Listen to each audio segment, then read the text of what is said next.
जब विषम परिस्थिति आ जाए, ऐसा लग रहा है कि आपने पशुपति व्रत कर लिया, सोमवार की अष्टमी का प्रयोग कर लिया, मैंने शंकर जी की आराधना कर ली, तो भी विषम परिस्थिति चल रही है, अभी तक कोई सुधार आने को तैयार नहीं है, तब शंकर जी के मंदिर में जब बेलपत्र चढ़ाने के लिए आप जाएं, तब त्रिपत्र को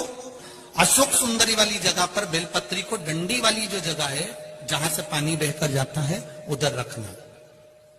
उसी बेलपत्री को वापस उठाना है।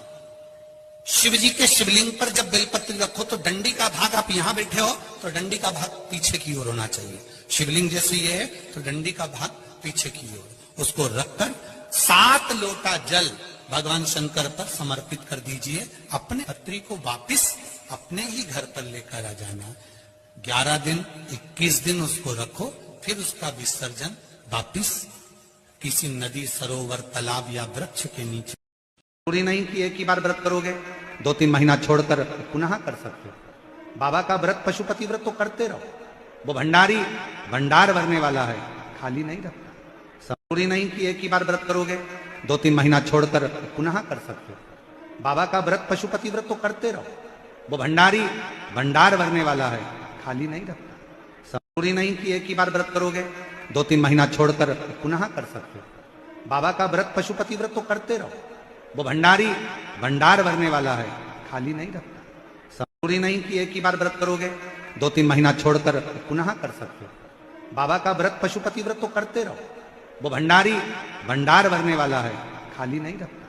जरूरी नहीं कि एक ही बार व्रत करोगे, 2-3 महीना छोड़कर पुनः कर सकते हो। बाबा का व्रत, पशुपति व्रत तो करते रहो, वो भंडारी भंडार भरने वाला है, खाली नहीं रखता। जरूरी नहीं कि एक ही बार व्रत करोगे, जरूरी नहीं कि एक ही बार व्रत करोगे। 7 बेलपत्र शिव को समर्पित कर कर लाल वस्त्र में उसको बांधकर, जिसका व्यापार व्यवसाय या नौकरी सर्विस नहीं हो, बहुत कष्ट चल रहा हो, बहुत जिंदगी में दुख चल रहा हो, उसको 2-1 महीना रख कर देखो, बाबा लाइन लगा देगा। 7 बेलपत्र शिव को समर्पित कर कर जो व्यक्ति मकान लेना चाहते हैं, जो व्यक्ति जमीन खरीदना चाहते हैं, जिनकी जमीन नहीं बिक रही हो, प्लाट नहीं बिक रहे हो, मकान नहीं बिक रहे हो, या कोई टेंडर भरा है प्रॉपर्टी का, किसी चीज का टेंडर भरा है, ठेका नहीं हो रहा हो, तो विश्वकर्मेश्वर महादेव का नाम लेकर 5 बेलपत्र चंदन लगाकर शंकर जी के शिवलिंग पर चंदन लगाकर जो शिवलिंग पर चिपका देता है, भगवान शंकर उसकी मनोकामना पूर्ण कर देते हैं। जिनके मकान नहीं उनका मकान, जिनका प्लाट नहीं उनका प्लाट, जिनका कोई काम नहीं वो काम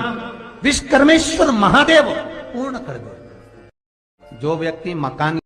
किसी भी अष्टमी तिथि को 12 महीने में शुक्ल पक्ष कृष्ण पक्ष की अष्टमी तिथि पड़ती है, यदि किसी भी अष्टमी तिथि को अगर किसी ने नियम बनाया 5 अष्टमी का, 8 अष्टमी का, 7 अष्टमी का, 1 कनेर का पुष्प शिवजी के शिवलिंग को समर्पित करना, अशोक सुंदरी के स्पर्श करना, और जो जलाधारी होती है, जैसे ये शिवलिंग है, ये जलाधारी है, तो पहले शिवलिंग पर स्पर्श, फिर अशोक सुंदरी का स्पर्श,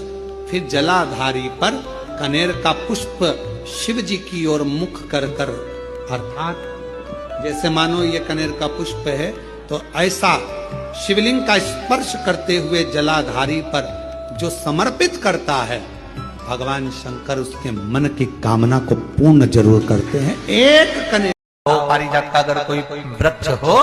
तो प्रयास करना, एक पारिजात की पत्ती को अगर अशोक सुंदरी वाली जगह पे चढ़ाकर, आपके घुटने में तकलीफ है, कमर में तकलीफ है, आप नहीं चल पा रहे हो, नीचे नहीं बैठ पा रहे हो, तो कम से कम 1 महीना लगातार पारिजात की पत्ती को शंकर पर चढ़ा हुआ, वो पारिजात की पत्ती को मलकर, भले पानी से निकलो चाहे तुम चबा कर निकलो, उसको रोज सुबह के समय अगर खाना प्रारंभ करोगे, 8 दिन 10 दिन के अंदर तुम्हारा पांव काम करना चालू करेगा और तुम चलो, ये निश्चित है। पारिजात का अगर कोई